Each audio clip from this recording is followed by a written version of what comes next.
जीवन के आंतरिक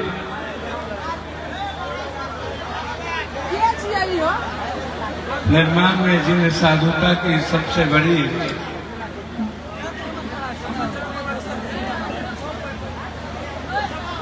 एक आध्यात्मिक ऊर्जा का स्रोत है, आज जो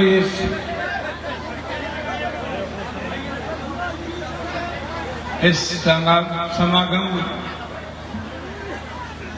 में जो हमारे जीवन और संत साधु के बीच का जो रिश्ता है, जो अनुनाश्रय जिस संबंध है,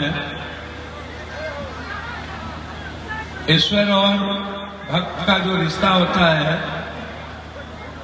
वही साधु और हम सब के बीच का रिश्ता है।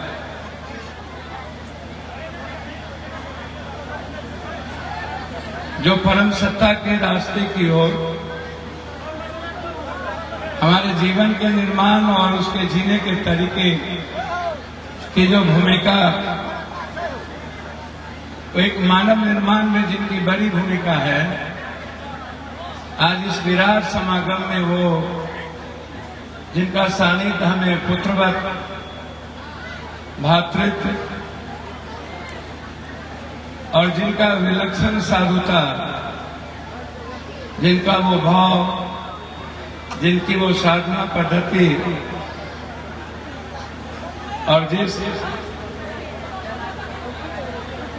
ऋषियों के, जिस मनुष्यों के लिए हम सब यहाँ इकट्ठे हुए हैं, जो मेरे मन में, तन में, जीवन में, जो हमारे विचारों में, चिंतन में, चरित्र में है, जिनका सानिध्य हमें बचपन में बहुत अत्यधिक मिला, वो शरीर से तो नहीं है, लेकिन उनका आत्मा, उनका विचार, उनका चिंतन सब हमारे जीवन को प्रेरित करता है। और उस प्रेरणा के महास्रोत जो एक खूबसूरत पथ की ओर, जो एक गुरु से एक पथिक के रूप में जिन विनम्रता के उदित भाव के जो हमारे बीच आज कई दिनों से, 2 दिनों से यहाँ उपस्थित हैं, श्रद्धेय चतुरानंद बाबा और मंचासीन सभी उत्कृष्ट और अनुकरणीय जीवन के और समाज निर्माण में, मानव निर्माण में जिनकी अत्यधिक भूमिका है, हृदय से मैं उन सभी साधुता का, उन संतों का मैं अभिवादन और अभिनंदन के साथ अंतःकरण मन से मैं उन्हें प्रणाम करता हूं।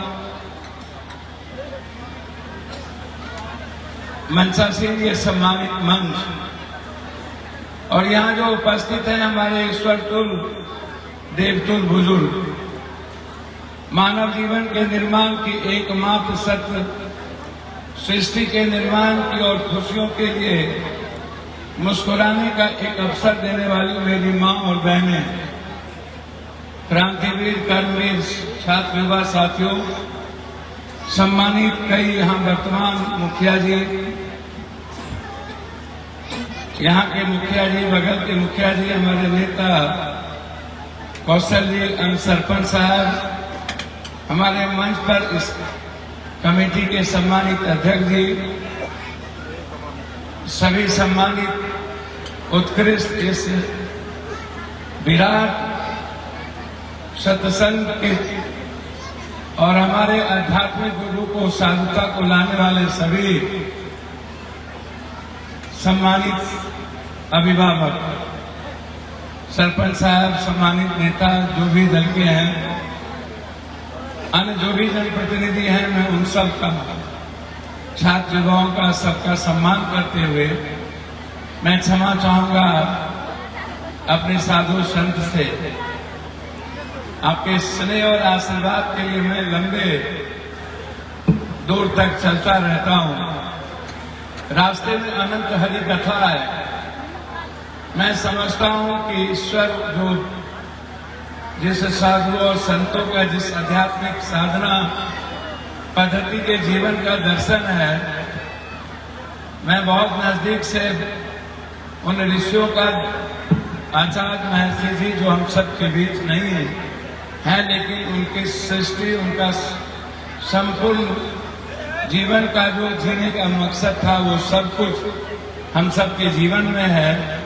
मैं उनकी एक पंक्ति याद रखता हूं कभी कभी।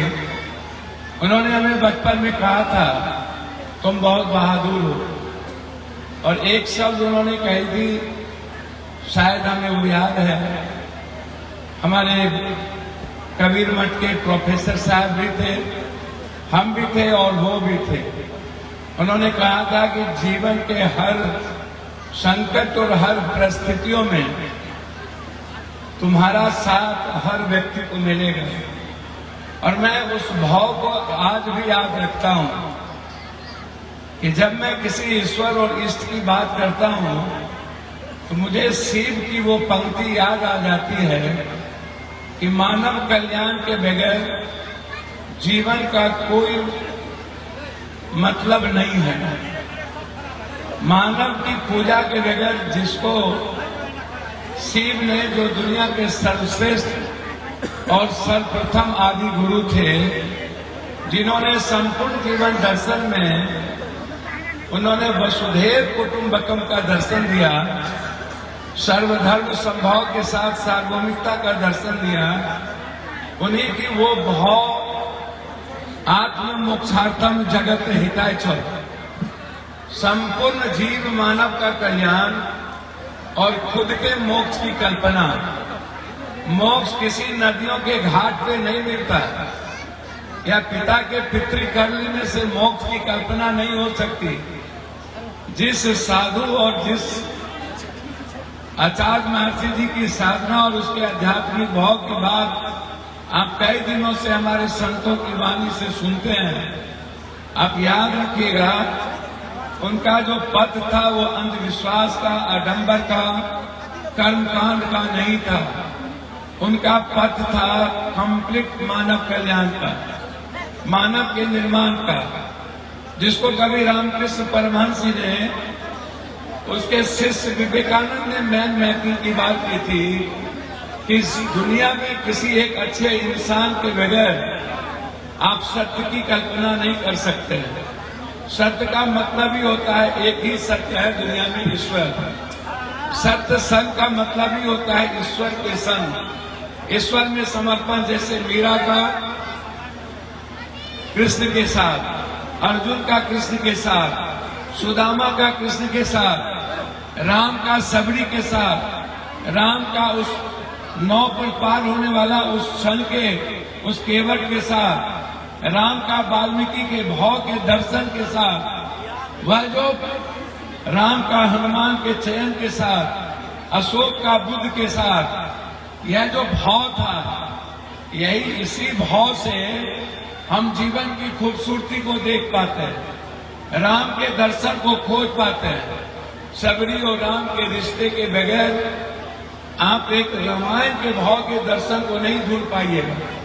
सुदामा और कृष्ण के जीवन दर्शन के बगैर, और मीरा की भक्ति और द्रौपदी का वो समर्पण, हम उसी को जीवन में कहते हैं कि एक खूबसूरत महाभारत जो मानवीय मूल्यों के लिए धर्म और अधर्म के बीच उन्होंने सत्य की स्थापना की।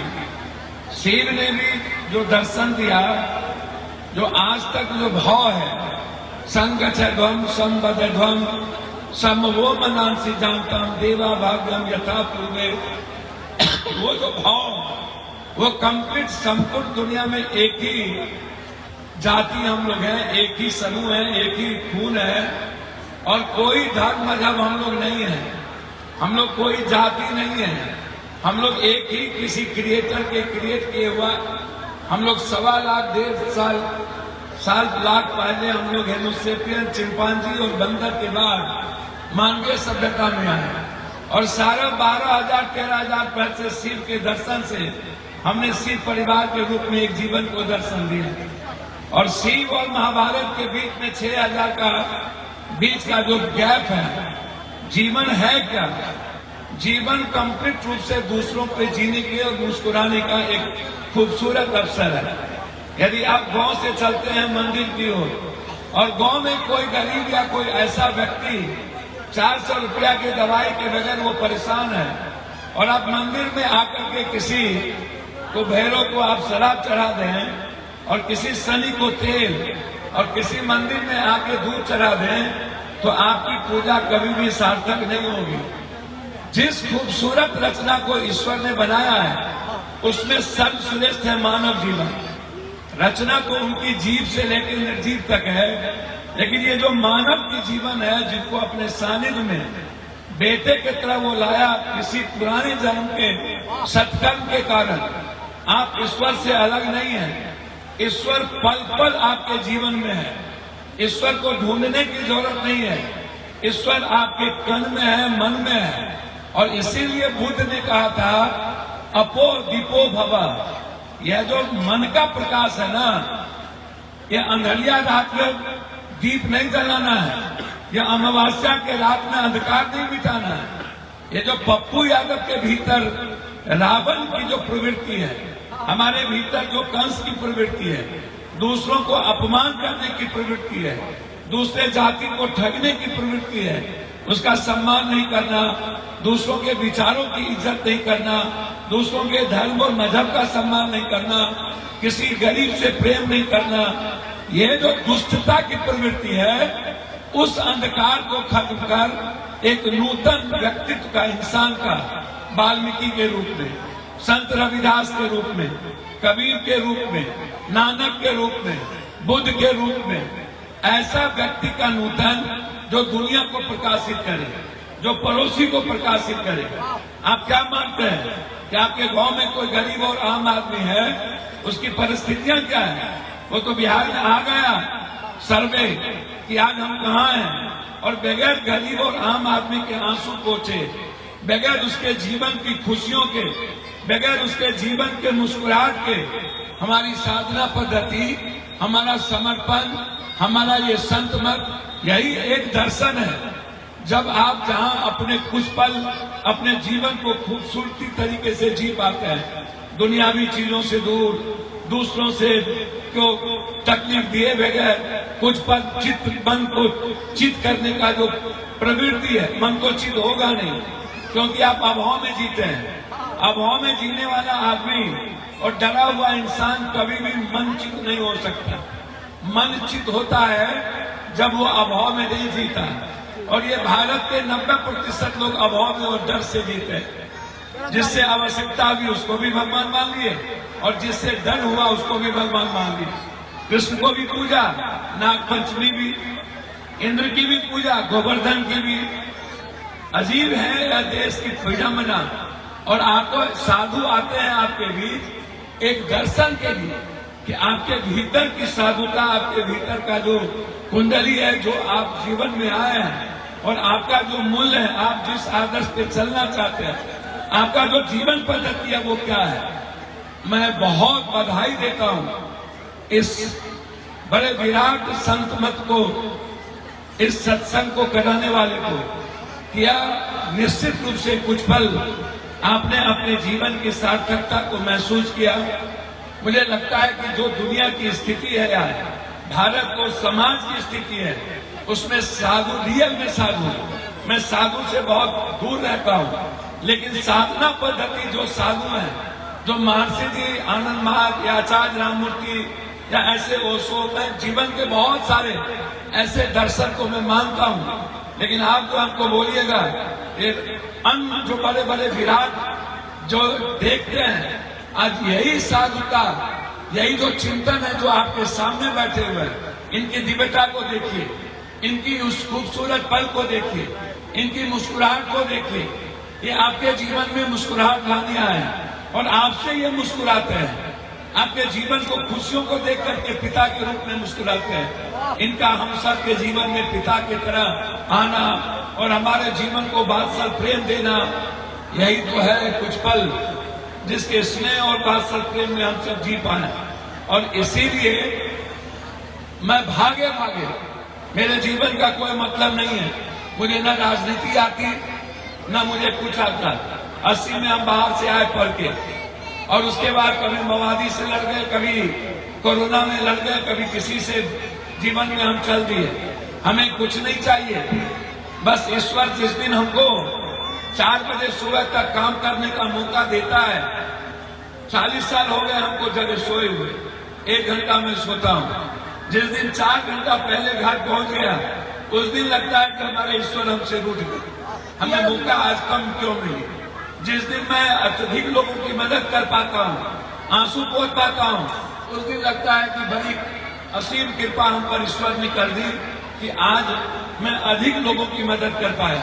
और जिस दिन कम लोगों की मदद करता हूँ, उस दिन जीवन जीने की सार्थकता मेरी खत्म हो जाती है। जीवन सिर्फ दूसरों के जीवन की खुशियों के लिए बना है। हमारी भूमिका महर्षि जी ने इसीलिए बनाया है कि पप्पू तुम दूसरों के जीवन की मुस्कुराहट को के रास्ते तय करो, तुम दूसरों के जीवन के अभाव को देखो, समझो। और ये सबकी भूमिका यही है, किसी की भूमिका अलग नहीं है। यह देश हमेशा महिलाओं की पूजा तो करती है, देवी बना देता है, लेकिन इज्जत नहीं करता। मैं जानता हूँ 7 बार सांसद रहने के बाद, एमएलए रहने के बाद मैंने जो समझा इस देश को, उसमें एक अच्छा इंसान मुझे नहीं मिला, जिसके चलते आज संपूर्ण समाज और देश संकट में है। और वो अच्छा निर्माण की भूमिका में हमारे जो बाबा आए हैं, वही तय करेंगे कि आपके चिंतन को बदलाव कैसे किया जाए, एक खूबसूरत इंसान कैसे बनाया जाए, जीवन के निर्माण की भूमिका क्या होगी, एक अच्छे समाज की भूमिका क्या होगी। हमें तो जो मिलना था मिल गया, हम बहुत खुश हैं। हर दिन जब लोगों की, आज भी 5 लोगों की मौत के बाद मैं आया हूं उसकी पूरी मदद करके। किसी के घर में 1 बेटा था, किसी के घर में 3 महीना पहले शादी हुई, करंट से मर गया। किसी के घर में अभी ट्रेन से कमा के आ रहा था, गिर के मर गया। किसी के घर में पानी में डूब के मर गया, मात्र 2 छोटे बच्चे गोद में थे। मुझे लगता है कि मुझे इस मंच पर आने के पहले जो सेवा का मौका मिला, यही मेरी सार्थकता है और यही मेरा दर्शन है और यही मेरी इनके प्रति पूजा है। इसी पूजा के प्रति मैं समर्पित हूँ। मैं आपको बधाई देता हूँ, मैं क्षमा चाहता हूँ पैर छू के कि मैं आपके बीच विलंब से आया। बहुत लड़ाई हुई कौशल जी से कि आपको 3 बजे तक आना है, लेकिन हमारे अध्यक्ष, हमारे साथियों ने जिस तरीके से हमें ले गए, मैं उनको भी बधाई देता हूँ कि वो भी अपनी जिम्मेदारी को तय किए। मुझे इनका सानिध्य नहीं